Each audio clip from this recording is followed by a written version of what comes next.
गोदावरी किचनमध्ये तुमचं सर्वांचं स्वागत। आज आपण बनवूया कांदा भजी। तर मी सर्वप्रथम पाव किलो बेसन घेतलेलं आहे, चवीनुसार मीठ, सोडा, त्याचप्रमाणे हिरवी मिरची, बारीक चिरलेला कांदा आणि कोथिंबीर। तर आपण बेसन भिजवून घेऊया। मी मोठ्या पातेल्यामध्ये बेसन घेऊया आपण।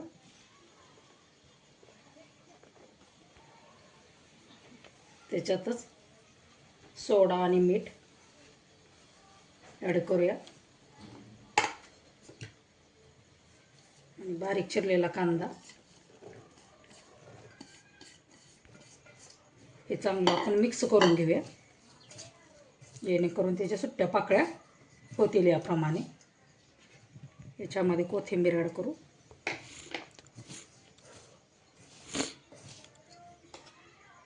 हिरवी मिरची, तुमच्या आवडीनुसार हिरवी मिरचीचा वापर किंवा लाल तिखट सुद्धा याच्यामध्ये ॲड करू शकता। आणि थोडं थोडं पाणी घेऊन आपण हे बेसन चांगलं मळून घ्यायचं, जास्त पातळ पण नाही करायचं।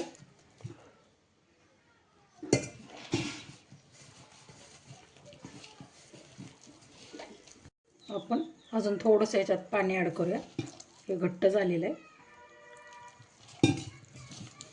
चांगलं मिक्स करून घेऊया।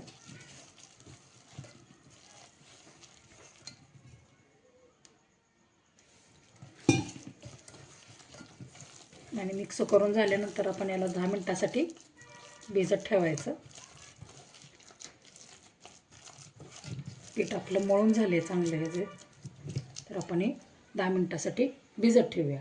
10 मिनिटं झालेली आहेत। आपण बघूया आपलं बेसन पीठ चांगलं भज्यासाठी तयार झालेलं आहे। तर आपण याचे भजे तळून घेऊया। पण आपलं गरम झालेलं आहे, थोडं पाण्याचा हात घ्यायचा आणि छोटे छोटे भजे त्याच्यामध्ये सोडून घ्यायचे। प्रत्येक भजी आपण त्याच्यामध्ये तेलामध्ये टाकताना पाणी हाताला लावून घ्यायचं, जेणेकरून भजी एकदम चांगले फुलतात।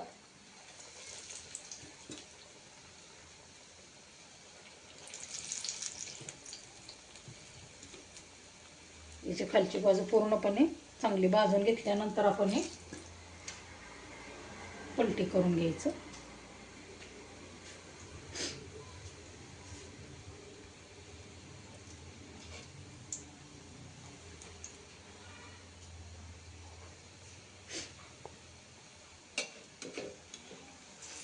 बघू शकता खालची बाजू चांगली ब्राऊन कलर असा झालेला आहे।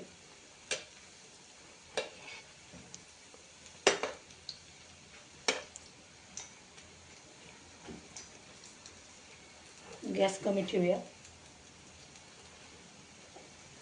आणि दोन्ही बाजूनी चांगले भजी आपण तळून घ्यायचं।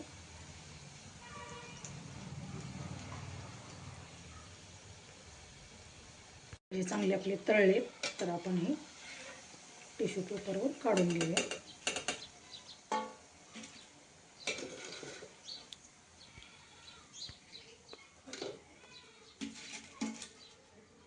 आपण भजी अजून तळून घेऊया। तुम्ही बारीक मोठ्या आकारामध्ये तुम्हाला आवडेल त्या आकारामध्ये भजी तुम्ही बनवू शकता।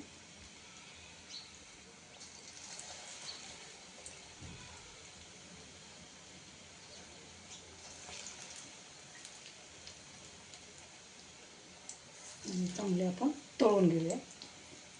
तुम्ही बघू शकता आपली भजी कशी तळून झालेली आहे।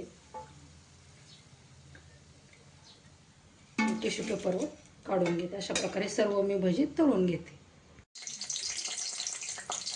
खास भजी खाण्यासाठी आपण हिरवी मिरची सुद्धा 2 ते 3 आपण तळून घ्यायचं चांगली, आणि तळल्यानंतर त्याच्यावर आपण मीठ टाकून घ्यायचं। बघू शकता आपला कांदा भजी खाण्यासाठी तयार झालेला आहे। सोबत हिरवी मिरची सुद्धा आपण तळून घेतलेली आहे। व्हिडिओ आवडल्यास लाईक, शेअर आणि सबस्क्राईब करायला अजिबात विसरू नका। व्हिडिओ बघितल्याबद्दल सर्वांना धन्यवाद।